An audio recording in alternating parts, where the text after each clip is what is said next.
I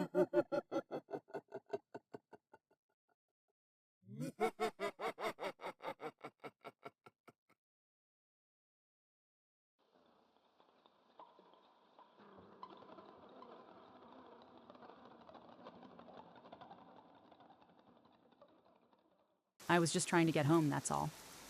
It had been one of those long, draining days where every second drags.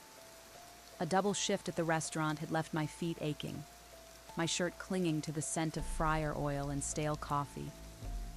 The city smelled like wet pavement and old cigarettes, the rain washing out the lingering heat of the day, but never quite making things feel fresh. I'd stayed late closing up, missed the last train, and my phone battery was circling the drain. The thought of my tiny apartment, warm, dry, and quiet, was the only thing keeping me upright. I pulled out my phone and ordered a rideshare. Black sedan. License plate ending in 5Y2. 5 minutes away. I watched the little car icon creep closer on the map, my thumb hovering over my phone, impatient. Across the street, a car slowed, its headlights gliding over wet pavement. The steady hum of its engine was softer than the usual city traffic, like it had been idling in neutral before moving forward. Black sedan. I squinted, but before I could confirm the plate, it rolled past, the sound of water spattering under its tires trailing behind it. A moment later, my app refreshed. Ride canceled. What? I hadn't canceled it. I sighed, too tired to overthink, and requested another. This time I got a different driver, black sedan again, but with a different license plate. 4 minutes away. I shifted under the bus stop overhang, pressing my back against the cold metal, dodging a puddle that had started creeping toward my shoes. My friend Maya picked up after 2 rings. "Hey, you good?" she asked. "Yeah, just waiting for a ride. Long night." "Dude, I told you, working doubles is not worth it." "Rent is worth it," I muttered. "Fair," she admitted. "I'm binging a doc on this serial killer cab driver right now. Might not be the best thing to watch when you're alone at a bus stop." I rolled my eyes but smiled. "Yeah, no kidding." Still, I kept my gaze on the street. Another car turned the corner, sleek and dark, headlights reflecting off the wet asphalt. I took a step forward, phone in hand, but my stomach turned to ice. Black sedan. License plate ending in 5Y2. Number that was the plate from my first canceled ride. I pressed my back harder against the bus stop, the chill of the metal seeping through my jacket. The rain muffled everything, but the car's low hum, steady, deliberate, reached me anyway. "Maya," I murmured. "What?" The car didn't stop. It just kept rolling, just like before. The taillights disappeared into the night, swallowed by the neon haze of the city. I exhaled, my breath shaky. I think my app is bugging out. "Huh?" "I just got a new driver, but the same car from my first canceled ride keeps showing up." Maya snorted. "Dude, it's late. It's just a mix-up." I wasn't convinced. It had the same license plate. That made her pause. Okay, that's kind of weird. I requested another ride. Black sedan, different driver, different plate. 3 minutes away. I glanced up at the street, stomach twisting. I already knew what was going to happen. I stared at the rain-slicked street, phone gripped tight in my hand. I didn't even have to look up this time. I felt it before I saw it. Headlights gliding around the corner. Black sedan. Same make, same model, same license plate.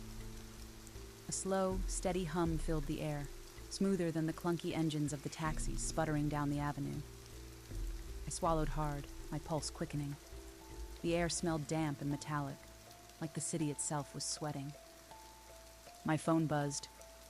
"Your driver has arrived." No, they hadn't. Maya's voice crackled through the phone. "Hey, you still there?" I swallowed, forcing my voice to stay steady. Maya. It's the same car. Silence. Then, what do you mean? The same one, same plate, same driver. I've canceled 3 times, but it just keeps showing up.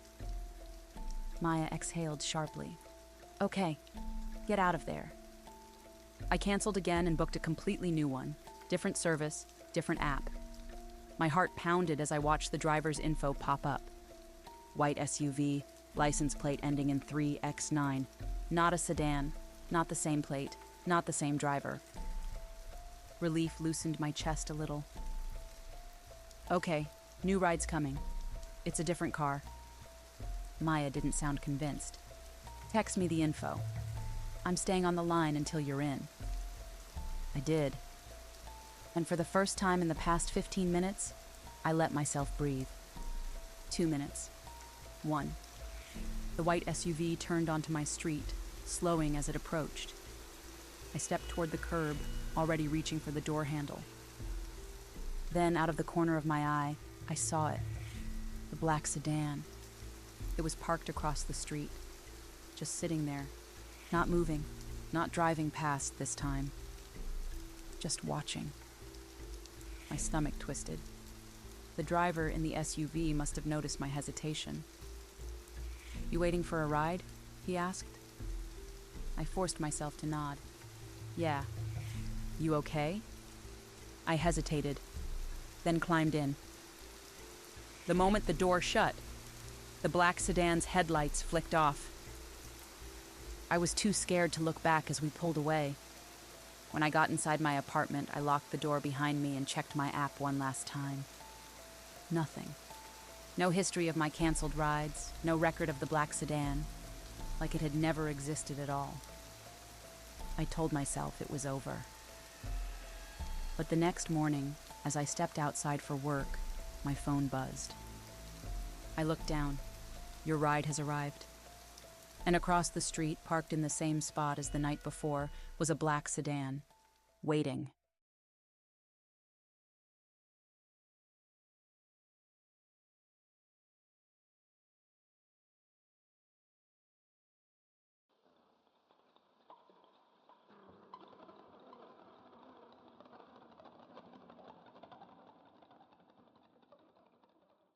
It wasn't supposed to feel like this. Like a mistake I couldn't undo. I was exhausted. Not just tired. Bone-deep exhausted. After a 6-hour flight and a nightmare layover, I just wanted to get home, crawl into bed, and let my body melt into the sheets. I ordered my rideshare the way I always did. Checked the plates. Confirmed the make and model. When the car pulled up, I barely glanced at the driver before sliding into the back seat. Long trip? He asked, pulling away from the curb. I nodded. Yeah. My voice came out rough, like I'd barely dragged it out of my throat. I wasn't in the mood for small talk, but he was. Airport runs are the worst at this hour, he said casually. Bet you're coming back from Denver, huh? Looks like you packed light. I froze. I had come from Denver, but I hadn't mentioned it. A strange, involuntary chill crept up my spine. I forced a casual tone. Yeah. Guess it's obvious, huh? The driver chuckled. You could say that. Something about the way he said it made my stomach twist. Outside, the city blurred past. Familiar, but somehow wrong. Like I was seeing it through a dirty window. I checked my phone. No service. Typical airport dead zone. Then my phone buzzed. A notification from my rideshare app. Your driver has arrived. I stared at the screen, my breath hitching. But I was already in the car. A slow, creeping terror settled into my chest. I checked the app. The car model was the same, but the license plate was different. The driver's name wasn't even close to the one I had checked before getting in. I wasn't in my rideshare. I gripped my phone, forcing my breathing to stay steady. Stay calm. Don't let him know you know. The driver's fingers tapped the wheel rhythmically, the sound burrowing into my brain. He was still humming, the same low tune, like a metronome ticking down time. I swallowed hard. Hey, I think I put in the wrong address. Mind pulling over for a sec? Silence. The tapping stopped. I can't do that, he said, voice even. The air in the car shifted like the pressure had dropped. I tried again, forcing a laugh. Come on, I'll pay you extra. Just a quick stop. No stops. His voice was soft now. You need to get home. My fingers curled around the door handle. Click. The locks engaged. You're tired, he said gently. You don't want to be out here so late. You should rest. Something in me snapped. I slammed my shoulder into the door, yanking at the handle. It didn't budge. The driver sighed. Please don't do that. I turned to him, my breath coming in sharp, ragged bursts. His face was unreadable. Not angry. Not annoyed. Just patient. I'm taking you where you're supposed to go, he said. The light turned green. He hit the gas. Think. My only option was the window. It was cracked open just enough. I shifted, pretending to adjust my seatbelt, and then shoved my fingers into the gap. If I could pull it down. The driver reached out and pressed the lock button. The window slid up. My stomach lurched. The walls of the car felt like they were closing in. Then, my phone buzzed. A text. From my real driver. Hey, I'm here. You still need a ride? I felt sick. I was trapped. And he knew it. His voice was soft, almost kind. Don't worry. You'll understand soon. We took a turn. Not toward my house. Not toward anything familiar. The city lights disappeared behind us, swallowed by dark, empty roads. For the first time, I let myself admit it. I wasn't going home. I wasn't going to let this happen. My fingers clenched around my phone. The road outside blurred into shadows, empty and silent. No one to hear me scream. I hit the emergency call button on my Rideshare app. A robotic voice chimed. We have detected an emergency. If you need help, stay on the line. The driver's fingers twitched. I could see it, the first sign of real tension. I screamed, loud, desperate. A car passed, honking as its headlights briefly flooded the interior. The driver reacted. His knuckles went white on the wheel. I slammed my foot against the back of his seat, over and over. The car swerved. His grip slipped. My only chance. I threw myself against the window, elbow cracking the glass. Another hit. The glass shattered. I lunged out, scraping, tearing, rolling onto the pavement. Brakes screeched. Footsteps pounded behind me. I ran. Headlights. Car. I waved my arms wildly. A man inside, wide-eyed, confused. Help me, I gasped. Behind me, the driver stopped, just watching. He smiled, like he already knew something I didn't. As we sped away, I turned back one last time. He was still there, standing in the road, mouth moving. 3 words. See you soon.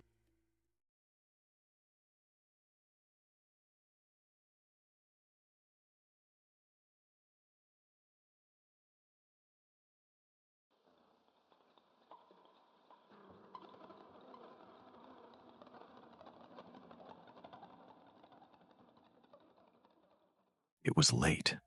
Too late. The kind of late where even the crickets had given up for the night, leaving the streets wrapped in an eerie silence. The party had been fun, but I was drained. Too many conversations, too many drinks, too much trying to pretend I wasn't exhausted. I just needed to get home. The app said my ride would be there in 3 minutes. I stood on the curb, hugging my arms against the coal, watching as a black sedan rolled up. Right on time.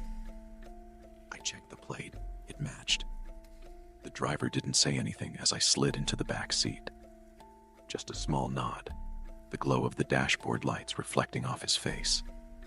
Middle-aged, balding, a pair of glasses resting on the bridge of his nose. His hands, thick and pale, gripped the steering wheel too tightly. "Thanks," I murmured, pulling my seatbelt over my shoulder. No response. Just the soft click of the locks engaging as the car pulled away from the curb. I sighed, leaning my head against the window. The night blurred past in streaks of streetlights and empty sidewalks. The motion, the hum of the engine, the lingering alcohol in my system. It all made my eyelids feel heavy. I didn't need to talk. I just needed to get home. I glanced at my phone. 1:42 a.m. The battery was at 11%. I yawned and shut my eyes, just for a second. Then, the car took a turn, too sharp. I blinked, sitting up. The street outside wasn't familiar. The rows of houses looked the same as my neighborhood, but not quite. The streetlights were farther apart, leaving longer stretches of darkness.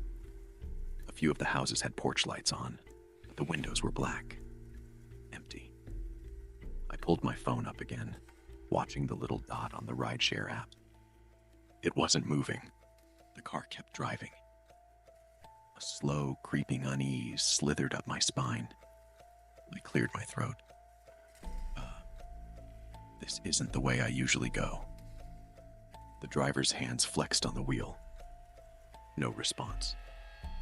I forced out a chuckle, trying to shake the tension settling in my chest. Just checking. This is my ride, right? The driver exhaled through his nose. Not quite a sigh. Not quite a laugh. My stomach knotted. I tapped the screen to send my location to a friend. The message didn't send. No service. The car kept driving. The car's engine rumbled steadily, but my heartbeat had picked up. I stared at my phone. No service. No messages sent. The little dot on the map. Motionless. I swallowed hard. Hey.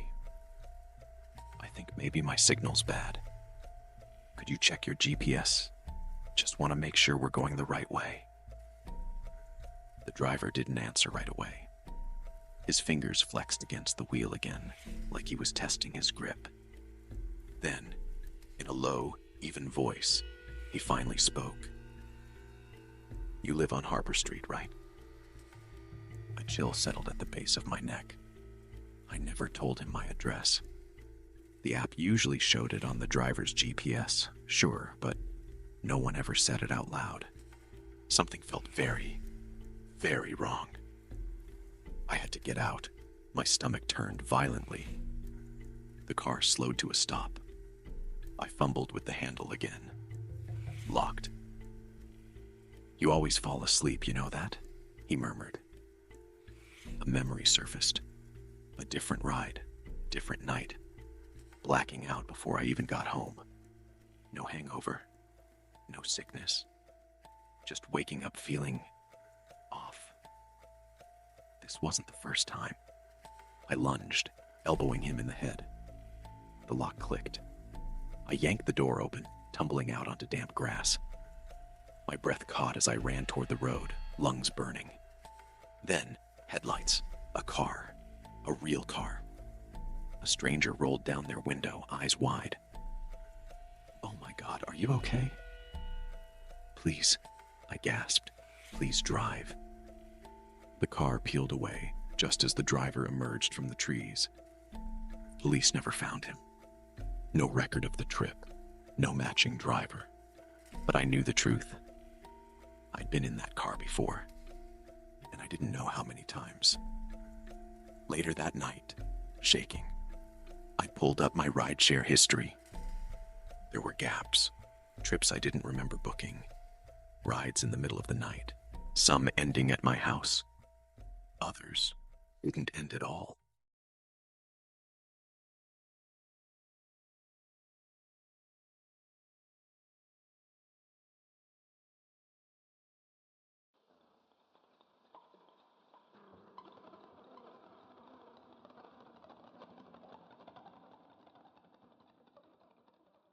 I don't even remember ordering the car. I mean, I must have. I was staring at my phone when it pulled up, the screen still glowing in my hand, but the whole night had blurred together in a mess of handshakes, forced laughter, and overpriced drinks. The work event had dragged on longer than it should have. I'd had just enough to drink to take the edge off the awkwardness, but not enough to be fully impaired. Still, my head was foggy, and all I wanted was to be home. I slid into the back seat without thinking, barely registering the other passenger already inside. "Hey," I mumbled automatically. "Hey," the man responded. His voice was low, almost amused. The door shut, and the driver pulled away from the curb.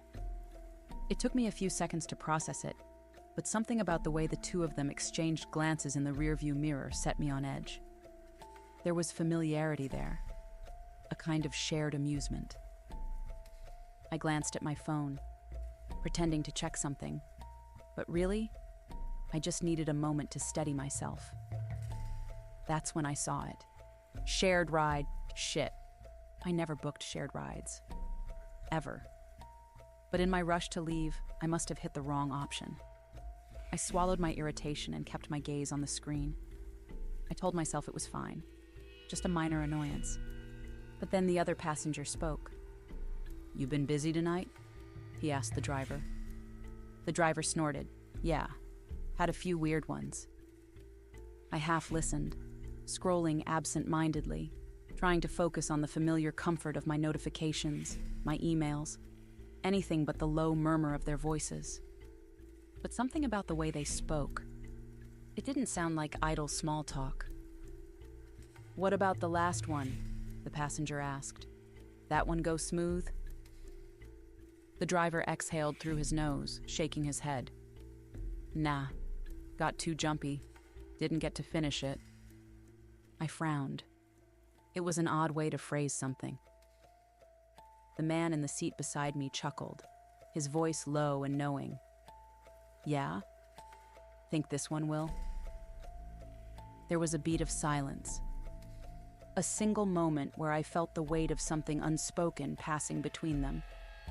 Then, almost too casually, the driver met my gaze in the mirror and smiled. Something cold slid down my spine. I turned my attention back to my phone, my fingers suddenly stiff as I tapped the screen. I needed to check the route, needed to see if we were actually headed toward my apartment, because I was suddenly very, very sure of one thing. They weren't talking about past rides. They were talking about me. I kept my face neutral. That was the most important thing. Don't react. Don't let them know that I'd caught on. The car's interior suddenly felt too small. The faint scent of cheap air freshener and stale coffee hung in the air, thick enough to make my stomach turn. I tapped my phone screen again, forcing myself to move slowly, casually. Check the route. The map loaded, and my pulse slammed against my ribs. We weren't going the right way. We were still moving in the general direction of my neighborhood, but the route was off. Not wrong enough to be obvious, just enough that it could be written off as a detour, a different way to avoid traffic, or a way to get somewhere quieter. A sharp taste filled my mouth. I glanced up, catching another flicker of eye contact in the rearview mirror. The driver knew I was looking, and he smiled again. I forced a small, tired exhale, forced myself to relax against the seat, even as my body screamed to do the opposite. If I panicked now, I was done. The passenger shifted beside me, angling himself so he could look at me directly. You heading home from work? He asked. His voice was easy, conversational. A test.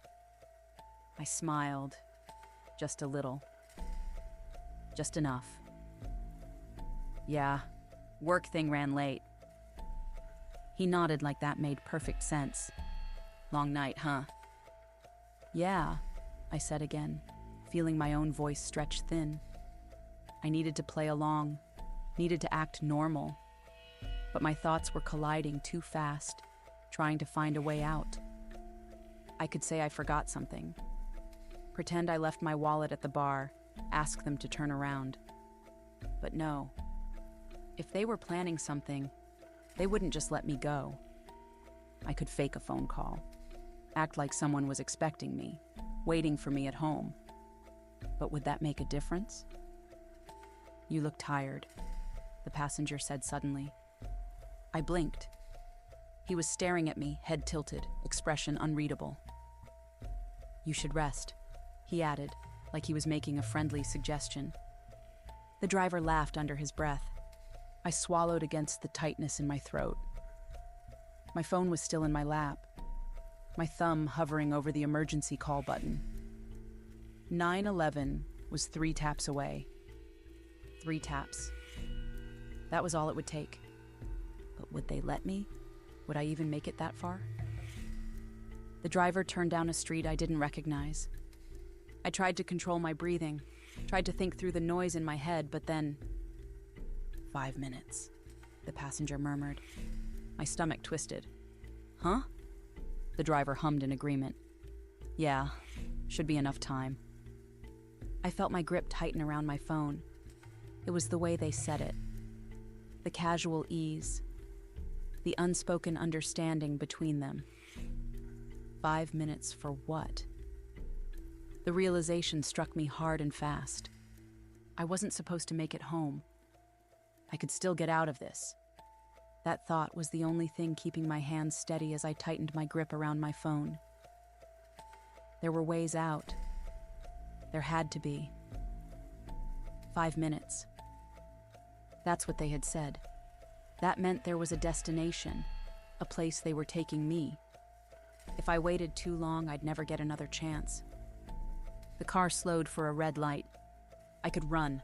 The thought was loud, electric, pulsing in my skull.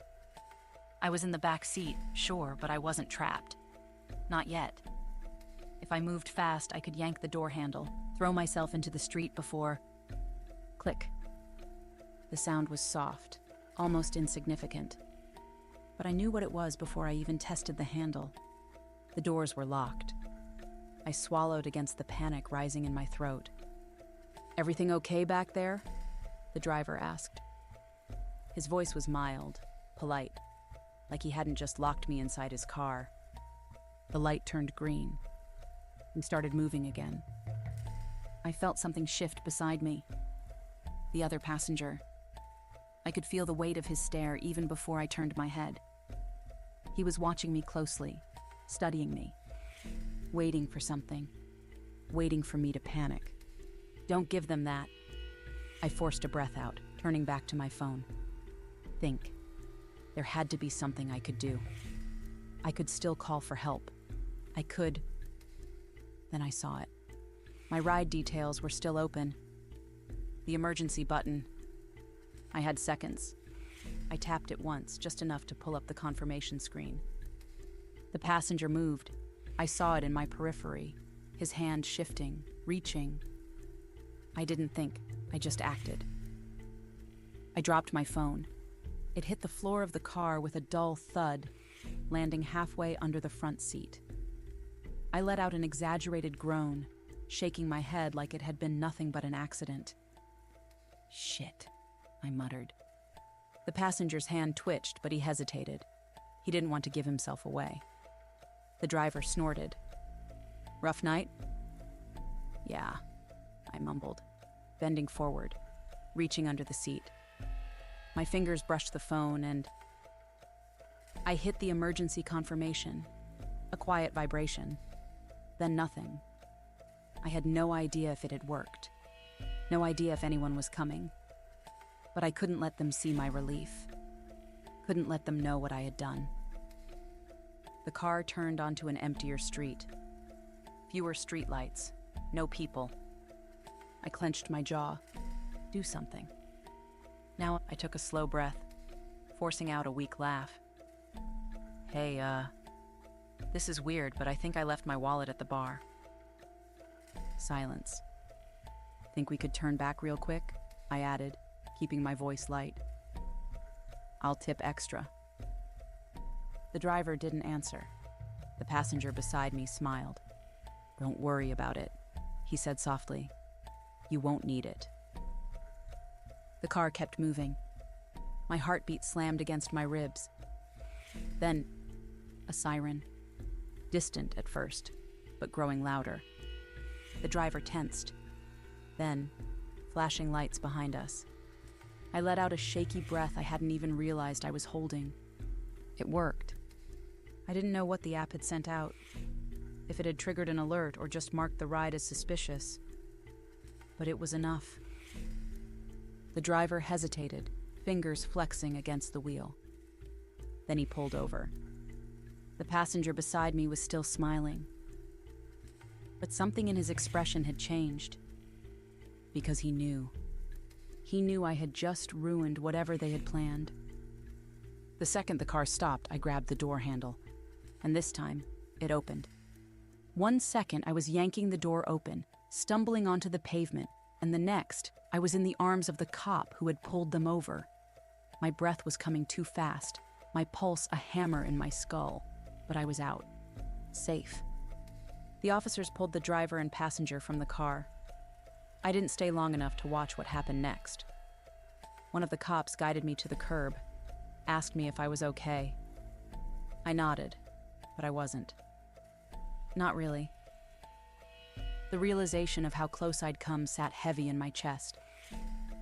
They hadn't even tried to deny it. The driver, passenger, that last look the guy gave me before I ran. It wasn't fear or even anger. It was disappointment. Like I was something they had picked out from a menu. Like I was supposed to be theirs. I pressed a hand against my face, trying to ground myself. The officer said something about filing a report, asked if I had someone who could pick me up. I must have answered because eventually, my best friend showed up. I barely registered climbing into their car.